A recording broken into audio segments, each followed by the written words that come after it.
Well, welcome to Stuttgart and the Mercedes-Benz Museum. It's well known that Carl Benz created the world's first automobile, an autonomous unit, both chassis and engine. The history of Mercedes-Benz is virtually the history of the 20th century. There's nothing vague about a Mercedes-Benz. It makes a statement that is known around the world. This 40-horsepower Mercedes Simplex belonged to the American billionaire William K. Vanderbilt. Delivered in March 1902, it is today the world's oldest surviving Mercedes. For the most part, it is identical with its predecessor, the 35-horsepower Mercedes, the very first Mercedes, which was delivered to Emil Jelinek in Nice in late 1900. With a light engine, a low center of gravity, and a revolutionary cooling system that pushed the engines to new performance peaks, the new Mercedes dominated the racing week in Nice, the El Dorado of automobilists, in March 1901. The Mercedes legend was born.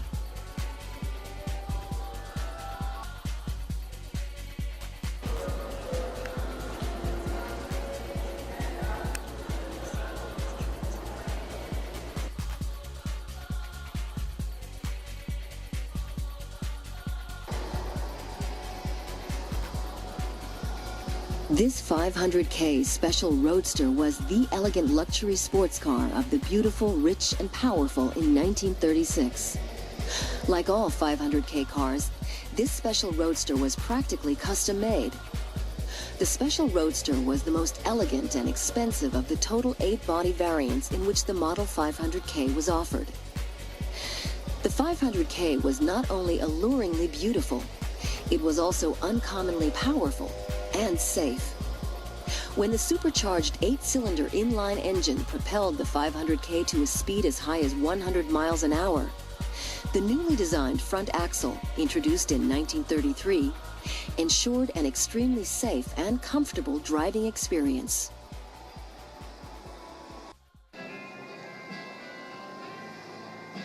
The legendary Gullwing Coupe was the first thoroughbred sports car developed by Mercedes-Benz in the post-war era. Once again, the inspiration came from motorsport.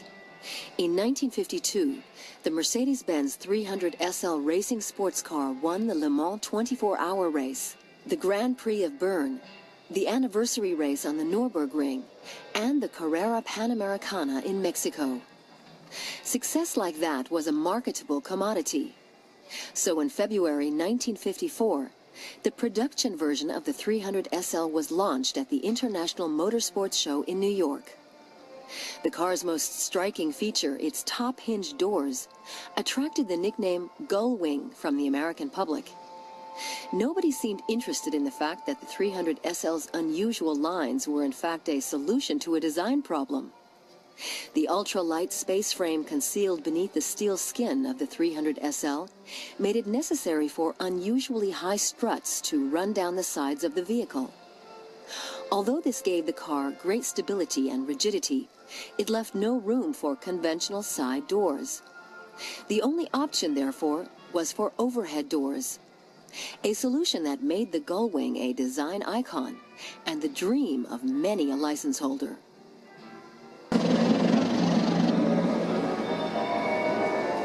In April 1911, driving a Benz, Bob Berman, or Wild Bob as he's known, sets up a new world record in Daytona. Sich auf der neuen Reichsautobahnrekordstrecke bei Dessau Rekordversuche mit 2 stromlinig karossierten Mercedes-Benz-Rennwagen anzustellen. Fahrer ist Europameister Rudolf. The Dublin race is over 500 kilometers, and the French are top favorites to win. But a Mercedes Simplex 68P is faster. 1954, da deutsche Grand Prix-Wagen in die Formel 1 zurückkehren. Nach 15 Jahren ist Mercedes wieder da. Vom Start weg liegen Kling Nummer 20 und Fangio Nummer 18 an der Spitze. Erbittert kämpfen die beiden Piloten um den Sieg. Noch eine Runde. Jetzt führt Karl Kling ein packendes Finish.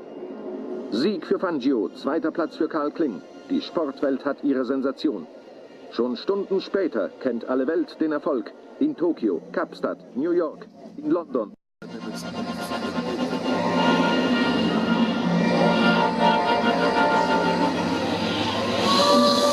Deutschen sind mit einem Team Mercedes Kompressorwagen nach Sizilien gekommen. Mit Dr. Ferdinand Porsche als Chefingenieur stellen sie sich erstmalig nach dem Kriege wieder der starken Konkurrenz im internationalen Automobilrennsport. Hier sind es mehrere Werkteams und ein riesiger Privat... El campeón mundial entra en el puesto de aprovisionamiento, dando así a la carrera 38 segundos de dramático suspenso. Pasa al frente el americano Shell, seguido por el argentino Mieres, que cumplió una excelente performance. Fangio vuelve a la pista y toma desde ya y hasta el final de la carrera el comando del lote. Farina lo persigue sin lograr darle alcance. En manos del más grande volante de todas las épocas. Rennwagen, die hier vom Kran an Deck gehoben werden, sind eine völlig neue Konstruktion. 1939. In neuer Rekordzeit geht Hermann Lang durchs Ziel und wird damit zum 3. Mal in 3 Jahren Sieger im schnellsten Rennen der Welt. How often in the history of Le Mans have we had surprises after 24 hours on the penultimate or even the last lap?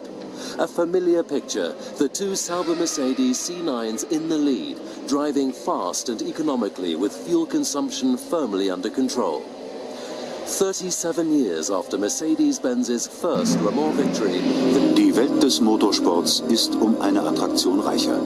Die Silberpfeile von Mercedes-Benz sind auf die Rennstrecken zurückgekehrt. Nach über 30 Jahren Pause im Hightech-Motorsport beteiligt sich Mercedes-Benz an den Läufen der Sportprototypen. Fest Italiens. Sterling Moss auf 300 SLR fährt einen Durchschnitt von mehr als 157 Kilometern. Sterling Moss und sein Beifahrer Dennis Jenkinson gewinnen die Mille Miglia 1955.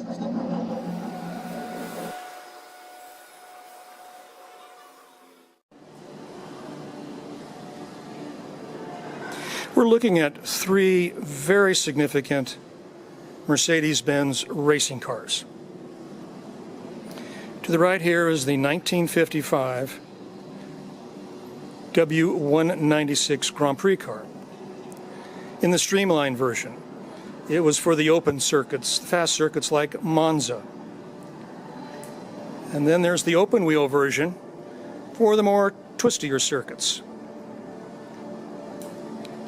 And then the 300 SLR, driven by Sterling Moss and Dennis Jenkinson in the 1955 Mille Miglia sports car race. Mille Miglia, 1,000 miles, 1,000 Roman miles. This is a sports car, but it was based on the 196 Formula One car. Mercedes-Benz spared no expense on this event, and Moss drove an inspired race, a record that it still holds today, 10 hours and 7 minutes, 990 miles over a 2-day period. And Dennis Jenkinson created a roll of paper with the road directions and signaled Moss on what was coming up, a precursor to today's rally notes. And the 196, or one like it, the only one in private hands, recently sold at auction for $31.6 million.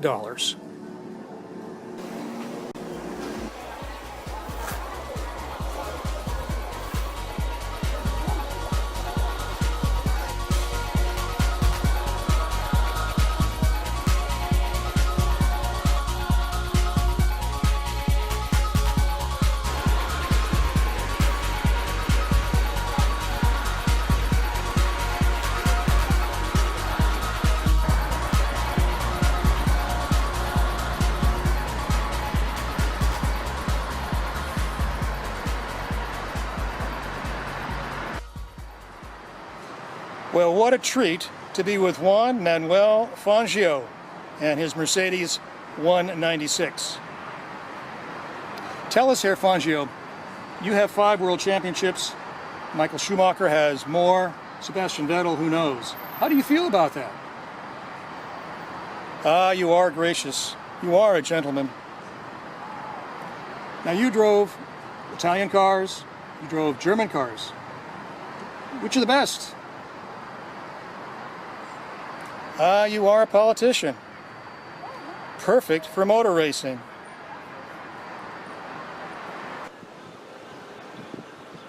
Well, obviously, this is not Stuttgart anymore. But there was no real conclusion to the Mercedes-Benz visit. Their assembly line is amazing. They can make cars for France, US, Korea, Germany, left-hand, right-hand drive, all in one line. And in some ways that's not unusual. But 2,000 different instrument panel combinations for an S-Class. And they have so many models, from a bulletproof S-Class limousine to a 3-door hatchback and diesel taxi, and yet maintain a level of prestige and a premium price. There are no excuses when you say, I own a Mercedes-Benz.